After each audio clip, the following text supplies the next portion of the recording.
Ewan ko ba sa'yo, crush na nga lang, nagmo-move on ka pa. Crush na nga lang, nasasaktan ka pa. Ibibigay ko ang tatlong dapat mong gawin kapag hindi ka na-crush back. Ito na yung sinasabi natin, mahal, na hindi lahat ng tao magugustuhan ka. Hindi porket gusto mo ay magugustuhan ka pabalik. Hindi porket pasok sa standards mo yung tao, ibig sabihin nun, kaya mo siyang akitin o pikutin. Hindi ganun yun. Pag ayaw sa'yo ng crush mo ngayong 2026, anong gagawin?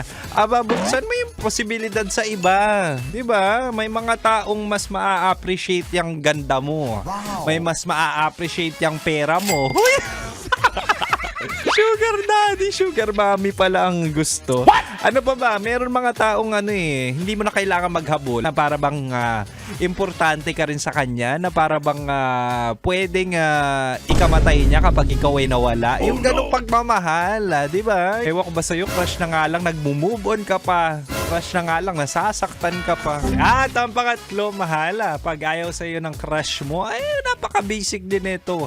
Huwag mong ipipilit. At the end of the day, mahal, ang paghahabol ay gawain lang ng mga animal. Tandaan mo, tao ka, okay? Respect is attractive.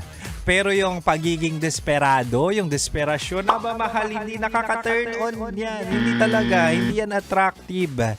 Na, kumbaga parang bumababa pa yung tingin sa'yo ng ibang tao kapag nararamdaman nilang desperado ka. Sarap manood ng radyo, no? Ginawa mo na talagang bisyo ang panonood sa amin, no? Umabot ka na rito eh. Huy!